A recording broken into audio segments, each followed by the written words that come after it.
Bom dia, queridos. Que a graça e a paz do nosso Senhor sejam sobre a vida de cada um.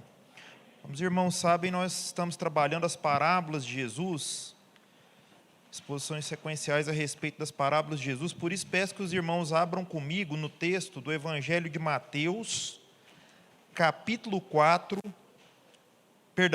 24, onde iremos ler dos versos 45 a 51. A parábola do servo bom e do mal, ou a parábola do servo fiel e prudente, ou ainda a parábola dos dois servos, né? Conhecida dessas três formas aí.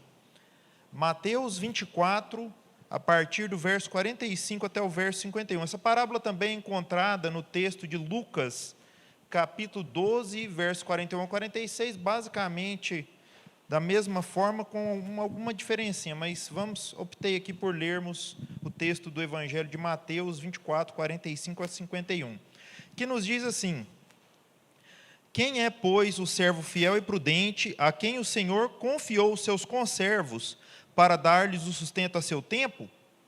Bem-aventurado aquele servo, a quem seu Senhor, quando vier, achar fazendo assim. Em verdade, vos digo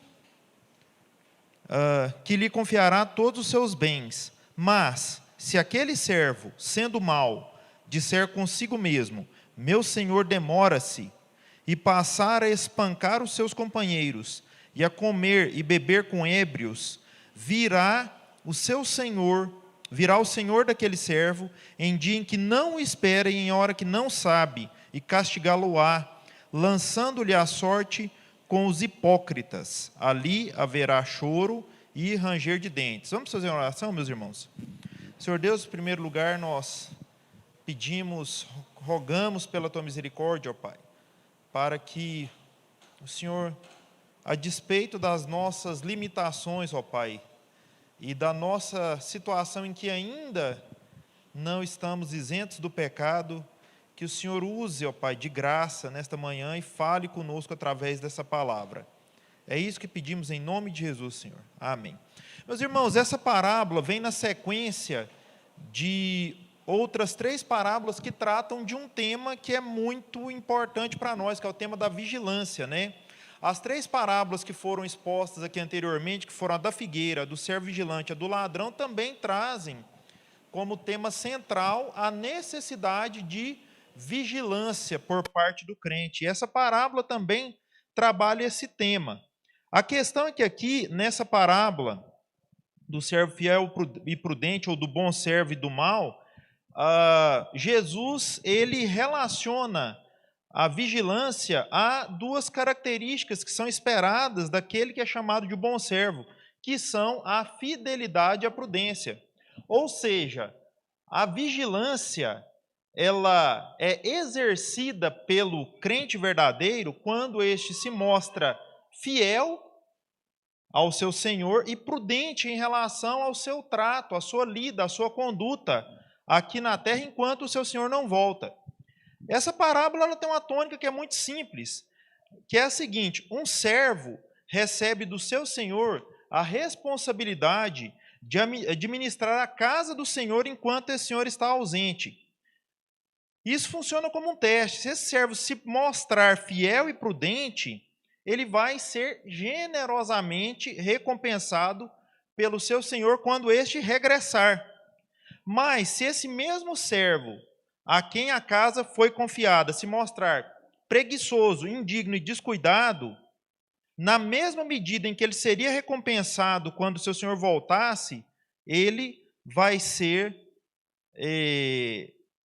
punido de forma severa na mesma medida, né?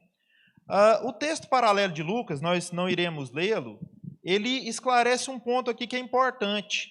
Pedro, lá no verso 41, que é o que introduz essa parábola no capítulo 12 de Lucas, ele faz uma pergunta a Jesus. Jesus havia acabado de contar parábolas que remetem à vigilância. A última parábola que ele havia contado foi a que foi exposta aqui no domingo passado, que é a parábola do ladrão, né, que mostra a vinda de surpresa do Senhor como se fosse um ladrão, que não é de forma alguma esperado.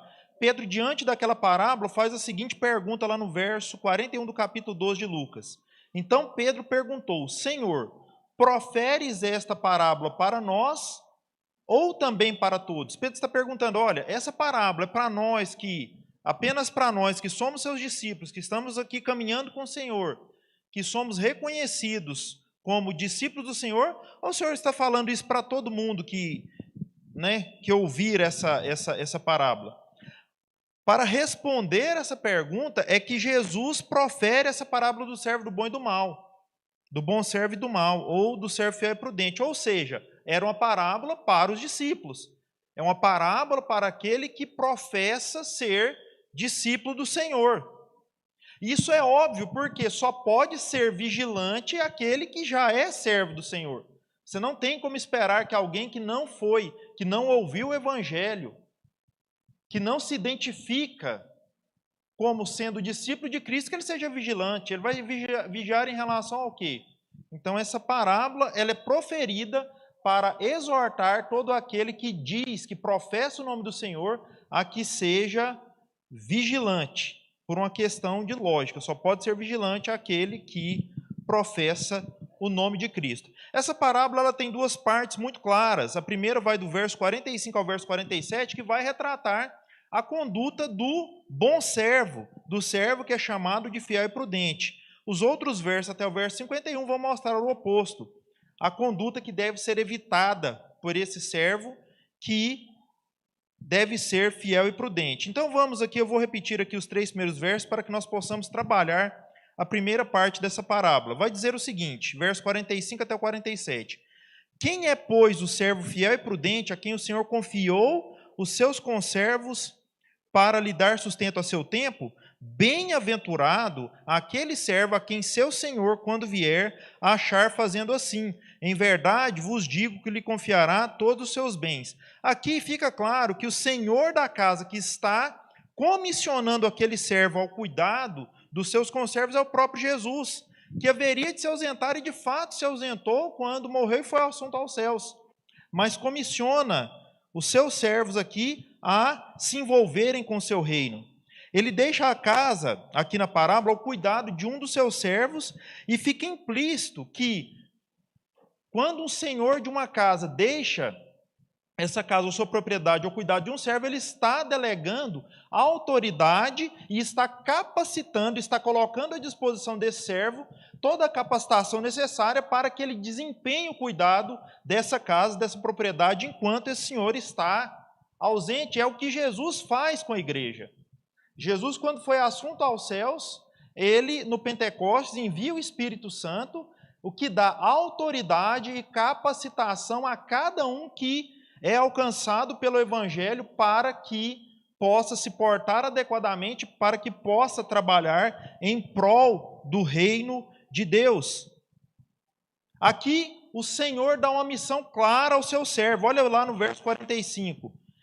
A quem o Senhor confiou quem? Os seus conservos para dar-lhes o sustento a seu tempo. Existe autoridade, existe capacitação, existe uma incumbência que é uma missão. A missão é que o servo, o verdadeiro servo do Senhor, que é chamado de fiel e prudente, ele deve cuidar dos seus conservos, ou seja, daqueles que são servos do rei, do Senhor, junto com eles, dando-lhes o sustento a seu tempo.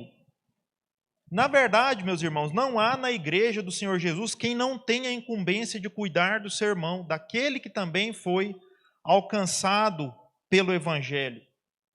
A missão que o Senhor dá aqui ao seu servo é de se envolver com seus negócios, de se envolver com a sua propriedade, de se envolver com aqueles que também são servos desse mesmo Senhor. Nós podemos dizer, sem sombra de dúvida, que a fidelidade desse servo, que é o alvo da parábola aqui dessa primeira parte, ela é medida pelo nível de importância que esse servo dá para os seus conservos. E aqui a ideia de conservos não são apenas aqueles que já foram alcançados e que estão ali na casa, não é apenas o irmão que está do seu lado no banco. Vão comigo, por favor, para o Evangelho de João, capítulo 10, verso 16.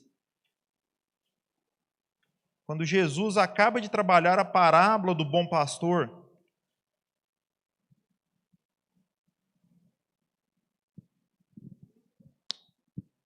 Vamos pegar a partir do verso 14, do capítulo 10 de João. Jesus diz o seguinte: eu sou o bom pastor, conheço as minhas ovelhas e elas me conhecem a mim. Assim como o Pai me conhece a mim, eu conheço o Pai e dou a minha vida pelas ovelhas. Ainda tenho outras ovelhas. Vejam que não é apenas aquelas que estavam ali presentes, mas outras que haveriam de ser alcançadas. Ainda tenho outras ovelhas, não deste aprisco. Aqui é uma referência também ao evangelho que alcançaria os gentios. A mim me convém conduzi-las. Elas ouvirão a minha voz, então haverá um rebanho e um pastor. Esse trabalho ainda está sendo feito, meus irmãos. Esse trabalho de fazer com que essas ovelhas, que não eram ali daquele aprisco, fazer com que essas ovelhas ouvissem e ouçam a voz do Senhor, para que elas sejam agregadas a esse rebanho, a esse pastor, está sendo feito através da igreja. Então, a fidelidade desse servo, ela é medida através do comprometimento que ele tem com a missão que o Senhor designa, que é ter cuidado dos conservos e dar a eles o sustento a seu tempo. É o cuidado para com aqueles que são coparticipantes do reino de Deus e o comprometimento em fazer com que aqueles que foram designados a tomar parte nesse reino, aqueles eleitos que ainda não foram alcançados, fazer com que eles sejam alcançados através da pregação do evangelho. A fidelidade do servo pode ser medida pelo seu comprometimento com o reino de Deus. Durante todas as escrituras, especialmente no Novo Testamento, e Paulo vai deixar isso mais claro na primeira carta aos Coríntios, existe uma necessidade de que cuidemos uns dos outros. Existe uma necessidade de que exercitemos os nossos dons em prol da igreja, do crescimento e da consolidação do corpo de Cristo. Aqui a parábola deixa clara que quem exercita esse cuidado para com os seus conservos demonstra duas características que serão recompensadas quando o Senhor voltar, o Senhor dessa casa voltar. Essas características são duas, são a fidelidade e a prudência. É interessante, meus irmãos, que a raiz da palavra fidelidade ou fiel, tanto no grego quanto no português mesmo, ela é a mesma raiz da palavra fé. Isso aqui nos traz a seguinte luz, nos traz o seguinte esclarecimento. Essa fidelidade, ou seja, a capacidade de se manter em constante obediência ao Senhor Jesus, ela decorre da verdadeira fé. Só é capaz de expressar essa fidelidade que é esperada do bom servo aquele que foi alcançado por uma fé que salva, por uma fé verdadeira, por uma fé salvífica e salvadora. E é por isso que ele é capaz de atender ao comando do seu Senhor, entender que de fato esse Senhor vai voltar, internalizar isso no seu coração e atender ao comando do Senhor, cuidando dos conservos, envolvendo-se com os assuntos do seu Senhor nessa terra e sendo um cuidador daqueles que já foram e daqueles que serão alcançados pelo Evangelho. Isso é importante por quê? Porque isso nos deixa claro que de maneira alguma essa parábola ensina que será salvo aquele que for fiel e prudente. Não, é o contrário. Só é capaz de ser fiel e prudente aquele que já foi salvo por uma fé verdadeira. É por isso que ele é capaz de exercitar essa fidelidade e se manter em constante obediência ao seu Senhor, dando crédito à palavra do seu Senhor de que ele voltaria. Em relação à prudência, a ideia de prudência que o texto nos traz, a palavra no seu original, ela tem um sentido de alguém que se comporta bem, de alguém que se comporta conforme as expectativas que foram depositadas sobre ele. E alguém que, pasmem, olha só, que busca o bem daqueles que o cercam. A ordem não é exatamente para que esse servo cuidasse dos seus conservos e lhe desse o sustento a seu tempo enquanto o Senhor estivesse fora. A ideia de prudente no grego aqui no original traz exatamente essa conotação de alguém que se preocupa e busca o bem daqueles que o cercam, ou seja, que busca o bem dos seus conservos. Então, meus queridos, a capacidade de ser fiel e de ser prudente é requerido para aquele que tem a incumbência de cuidar dos seus conservos, de se envolver com os assuntos do Senhor Jesus aqui nessa terra. Ou seja, daquele que é um verdadeiro crente em Cristo. Isso serve para medir a nossa espiritualidade. O servo que age assim, a parábola deixa clara, esse que é fiel e prudente, ou seja, aquele que foi alcançado por uma fé salvadora, e que, movido por essa fé, e por acreditar, por entender, por dar crédito à palavra do seu Senhor, de que este voltaria, ele é capaz de se manter vigilante. E esse servo vigilante, ele vai ser recompensado pelo Senhor quando este voltar. Olha só o que diz o verso 47. Em verdade vos digo que lhe confiará todos os seus bens. É uma promessa que vai para muito além dessa vida, é uma promessa que mira, é uma promessa de cunho escatológico. A vigilância que se traduz na fidelidade e na prudência do servo, do verdadeiro servo aqui nessa terra, e só é capaz de ser fiel e prudente aquele que recebeu a fé transformadora e salvadora, ela vai ser recompensada com o Senhor colocando à disposição desse tipo de servo todos os seus bens. E é uma verdade cristalina nas Escrituras. Aquele que tomar parte no reino de Deus verdadeiramente, ele vai poder usufruir de todas as benesses da Nova Jerusalém, da terra, da nova terra, do novo céu e nova terra transformados, que é para onde a igreja caminha, conduzida por seu mestre, por seu Senhor Jesus. Essa é a recompensa que é reservada para o bom servo do mal. Mas, repito, só é capaz de ser, reservada para o bom servo, só é capaz de ser bom servo, ou seja, só é capaz de ser fiel e prudente aquele que tem uma fé verdadeira, aquele que recebeu do seu Senhor uma fé que o transformou, que o salvou. Então, como expressão dessa fé, é esperado que esse servo se mostre fiel e prudente no cuidado dos seus conservos e no anúncio do Evangelho. A segunda parte dessa parábola nos mostra o exato oposto, ou seja, aquilo que não deve ser feito, aquilo que não é esperado de alguém que é um verdadeiro servo desse Senhor que saiu e deixou a casa aos cuidados desse servo. Olha só o que nos diz aí a partir do verso 48. Mas, se aquele servo, sendo mau, disser consigo mesmo, meu senhor demora-se, e passar a espancar os seus companheiros, e a comer e a beber com os ébrios, virá o senhor daquele servo em dia em que não espera e em hora que não sabe, e castigá-lo-á, lançando-lhe a sorte com os hipócritas. Ali haverá choro e ranger de dentes. É interessante, meus irmãos, que se por um lado a capacidade que o servo lá dos versos 45 a 47 tem de ser fiel e prudente vem de uma fé verdadeira, a incapacidade que esse servo que nos é apresentado aqui a partir do verso 48 vem do exato oposto, vem da falta de uma fé verdadeira. Olha só o que diz o verso 48. Mas se aquele servo sendo mau, o comportamento inadequado desse servo, ele tem uma origem, que é a maldade inata que existe no coração. O que é que transforma essa maldade inata? O que é que nos purga dessa maldade inata com a qual nós nascemos? A fé verdadeira, a fé que salva. Mas se essa pessoa que tem aparência de servo, que age exteriormente como servo, ela não atende ao comando do seu Senhor, significa que ela não foi verdadeiramente alcançada pela fé que transforma. Cheira como servo, fala como servo, anda como servo, mas não é um servo. Isso fica claro a partir da ideia que ele tem a respeito da palavra do seu Senhor. Olha só.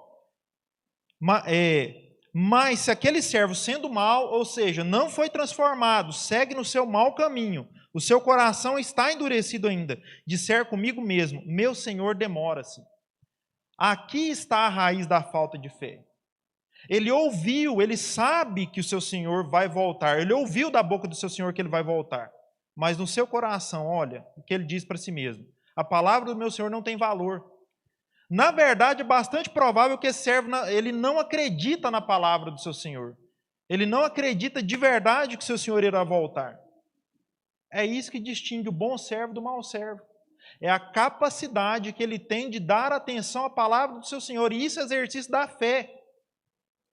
A fé, meus irmãos, não é você ficar repetindo palavras bonitas para você o tempo todo para aquilo acontecer, não. Isso é pensamento positivo.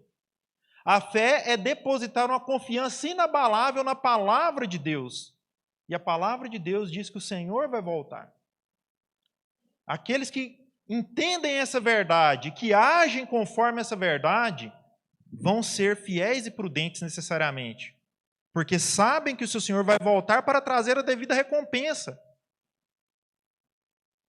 Mas o mau servo, aquele que é mau, aquele que não foi transformado, ele é incapaz de dar atenção, é incapaz de depositar fé na palavra do Senhor, o que ele diz para si mesmo: meu Senhor demora-se.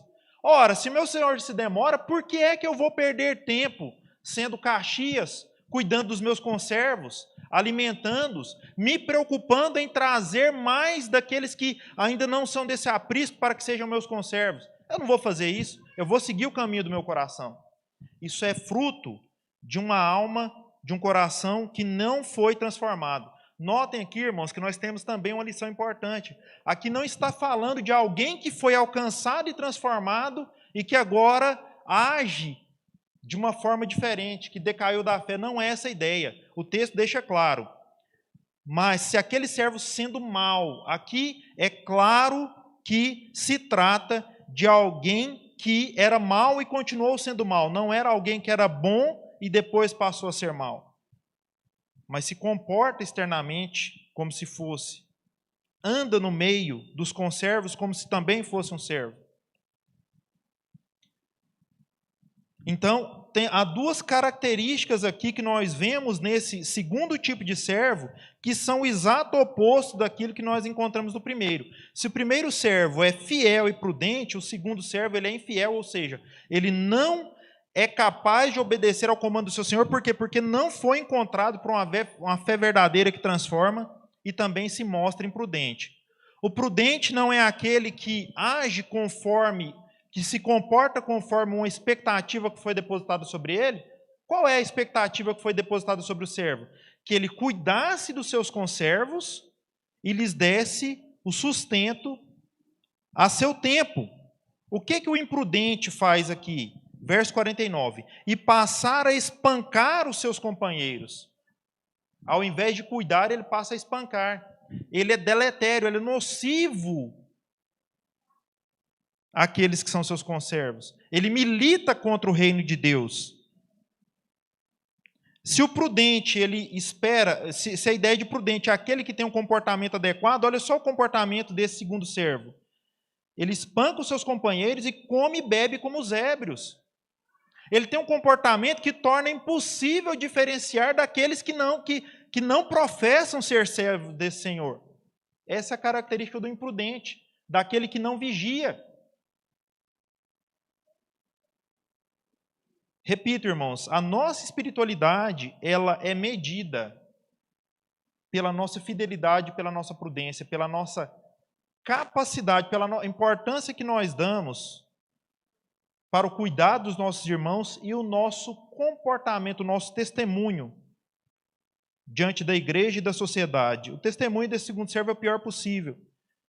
Ele é imprudente, ele é infiel, não cuida de seus companheiros, dos seus conservos, e ele é imprudente ao não se comportar de uma maneira conforme a expectativa que o seu Senhor depositou sobre ele. Ele zomba, ele desdenha da promessa do seu Senhor, da palavra do seu Senhor, demonstrando absoluta falta de fé, dizendo em seu coração: o meu Senhor demora-se. Na mesma medida em que o bom servo tem a recompensa, que é o quê? De tomar parte nos bens do seu senhor, de ter à sua disposição tudo aquilo que seu senhor conquistou, e é isso que é reservado ao crente verdadeiro, usufruir de tudo aquilo que o Senhor conquistou na cruz, de forma plena numa vida futura. O que é reservado a esse mau servo é na mesma medida terrível. Olha só o que diz nos versos 50 e 51. Virá o Senhor daquele servo em dia em que não espera. No coração dele diz, vai demorar, não é hoje, é amanhã, sempre postergando no seu coração. Então, a qualquer momento que o seu Senhor chegue, será inesperado para ele. Porque no seu coração ele duvida daquela palavra. E castigá-lo-á, lançando-lhe a sorte com os hipócritas. Ali haverá choro e ranger de dentes. É interessante, irmãos, que a palavra que é usada aqui no original grego para castigo, ele traz uma ideia de dividir ao meio. De dividir em dois, na verdade. De dividir em dois. E aqui fala o seguinte, e castigá-lo-á lançando a sorte com os hipócritas. O que é o hipócrita? É aquele que tem duas condutas. É aquele que externamente aparenta agir de uma forma, mas no seu íntimo, na sua rotina, ou afastado dos olhares daqueles a quem ele tem que fingir o comportamento, ele age de uma forma diferente. É aquele que tem uma vida dupla, é o agente duplo falado. O castigo dele é o quê? É ser dividido em dois, ou seja, ter sua conduta exposta. Em primeiro lugar, claro que vai muito além disso. E por que ele é dividido em dois? E por que ele é contado e posto junto com os hipócritas? Porque ele mesmo é um hipócrita. Ele se diz conservo, se identifica externamente como conservo, parece ser um servo, mas é alguém que espanca os seus conservos e alguém que se comporta como um ébrio, como um bêbado, que toma parte nos negócios desse mundo. O seu castigo é ter sua conduta exposta, é ser dividido em dois, para que fique claro aquilo que está de fato no seu coração. E conforme aquilo que está de fato no seu coração, ele é recompensado. E aqui, o castigo que é posto, ele tem uma natureza eterna e é de um sofrimento incalculável. Por isso que daí vem a expressão, ali haverá choro e ranger de dentes. Por quanto tempo? Pela eternidade. Essa é a realidade. É para isso que nós somos exortados o tempo todo pela palavra de Deus. E aí, diante disso, eu queria trazer algumas aplicações para os irmãos. Nós falamos muito, e isso é cristalino na Bíblia, que é possível sim, meus irmãos, que todos tenhamos certeza da salvação. E nós devemos ter. Especialmente porque ela não depende de nós, né? É exatamente por ser um dom gratuito de Deus é que nós podemos ter certeza dessa salvação. Mas a única forma que eu e você temos de ter certeza da nossa salvação, de ter certeza que nós estamos aqui na primeira parte dessa parábola, é se essa salvação puder ser vista nas nossas vidas cotidianas através de atitude, de uma atitude de fidelidade e prudência. É isso que a parábola nos ensina. Ela não nos ensina a salvação por obras, mas ela ensina que o bom servo, o verdadeiro servo, aquele a quem os bens do seu Senhor serão disponibilizados, é aquele servo em quem é vista uma atitude de fidelidade e de prudência. É por isso que eu quero te deixar a seguinte orientação. Seja fiel ao chamado de Cristo. O Senhor chamou esse servo para tomar conta de sua casa. E preocupe-se com o bem-estar dos seus irmãos em Cristo. A figura da igreja como corpo, como um coletivo, uma entidade coletiva, onde todos trabalham em prol onde cada um trabalha em prol do todo, ela é muito clara. Nós temos trabalhado isso nos pequenos grupos às quintas-feiras. Você tem que se preocupar, preocupe-se com o bem-estar dos seus irmãos em Cristo e preocupe-se também com aqueles que deverão ser agregados. Preocupe-se em ser um anunciante do Evangelho. Essas marcas precisam ser vistas na sua vida. E eu vou repetir, você não é salvo por ser fiel e prudente, mas a fé verdadeira que salva, ela tem duas marcas muito claras, muito visíveis na vida daqueles que foram alcançados pelo Evangelho, que são a fidelidade e a prudência. Uma outra aplicação que eu quero deixar com os irmãos, e já até falei aqui durante a exposição, a ideia de vigilância, ela significa, meus irmãos, que nós temos que nos examinar. A gente pensa nisso só no momento da ceia, né? E a ceia tem esse componente que é muito útil, na verdade. Mas a ideia de examinar a nós mesmos, ela tem que ser uma constante. E a nossa espiritualidade, ela pode ser medida pelo nosso grau de preocupação e comprometimento com o reino de Deus. E a pandemia, ela foi muito útil nesse sentido, né? Ela expôs muito isso, né? O grau de comprometimento que as pessoas têm com o reino de Deus. Como foi fácil ver pessoas abrindo mão da comunhão, não se preocupando, demonstrando o verdadeiro comportamento que estava nos seus corações, quando foram impossibilitadas de, ou pelo menos quando houve restrições, como ainda há, para a congregação. É claro, não estou entrando aqui no mérito, né? A gente sabe que há casos e casos.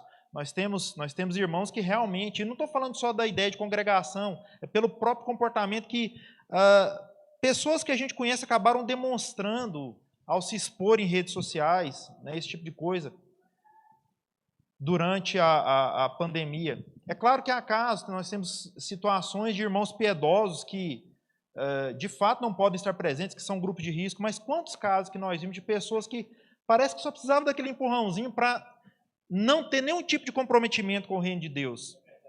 E usando a pandemia para isso. Foi muito comum. Mas a espiritualidade nossa, ela é medida pelo grau de preocupação e comprometimento que nós temos com o corpo de Cristo. Por isso, meus irmãos, eu falo a cada um de nós, coloque-se à disposição da igreja. Quando eu falo igreja, não estou falando nessas quatro paredes, eu estou falando do seu irmão, da comunidade onde você está inserido.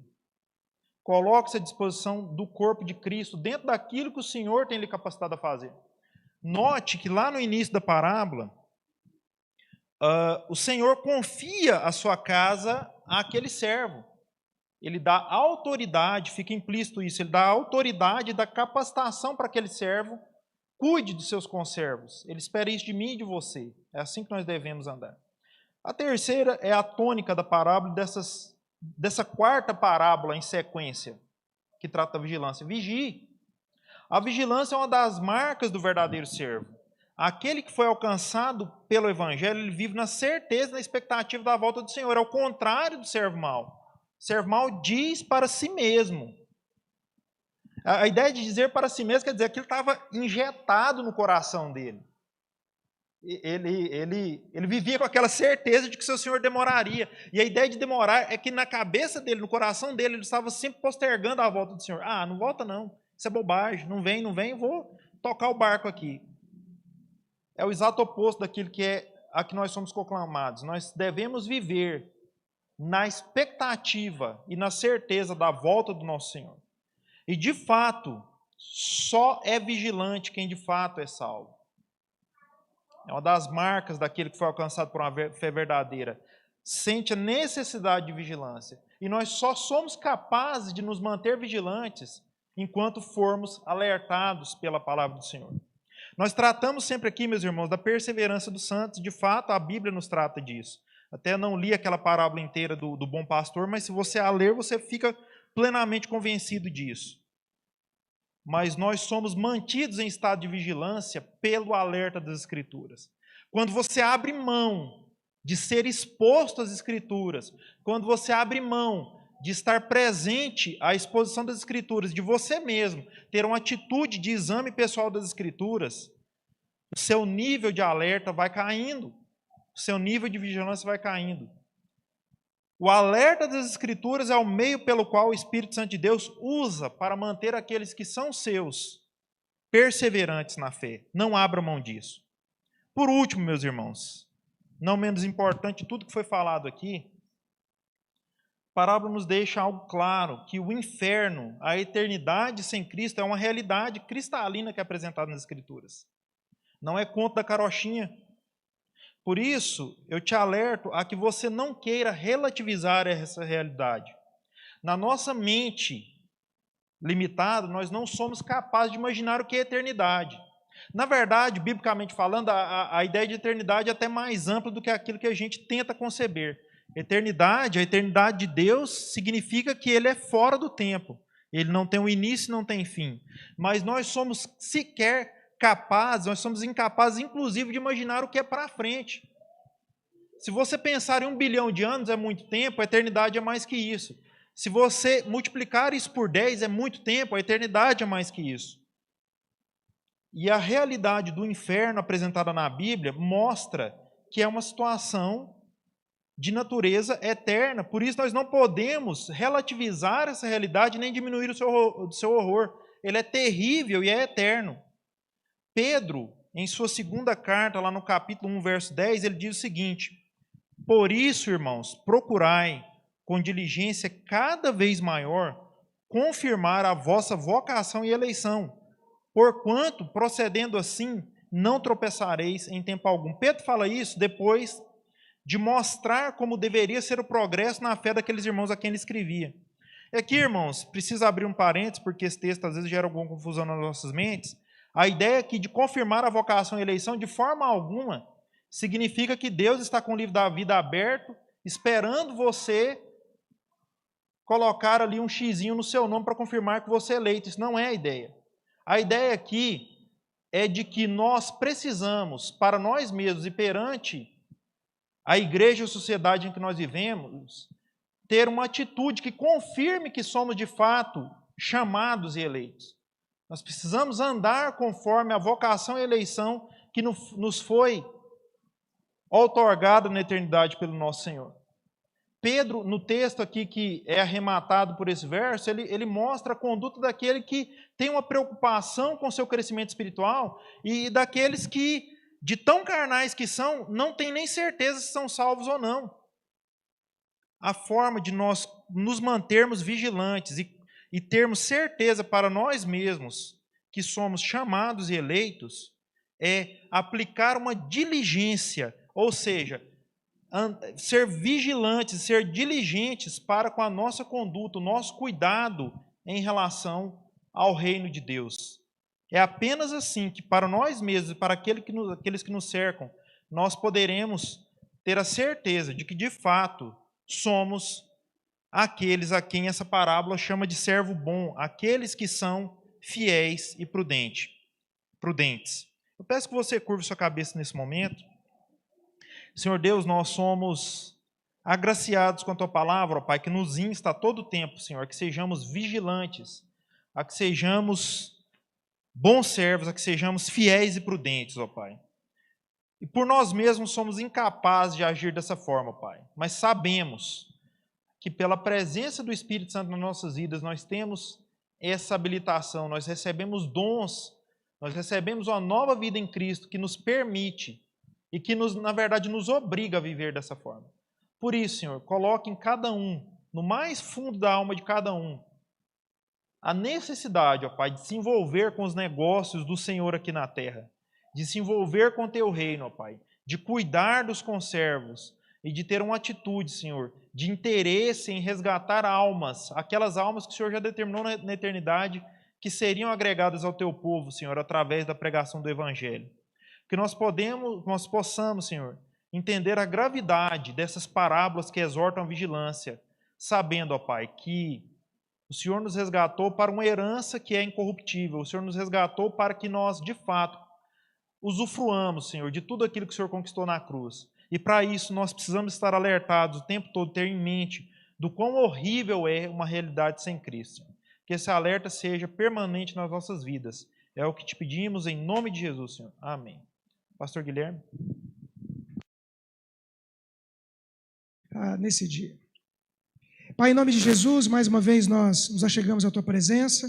Obrigado, ó Deus, pela Tua graça, pelo Teu cuidado. Obrigado, Deus, pelo Teu amor, pela mensagem que foi exposta.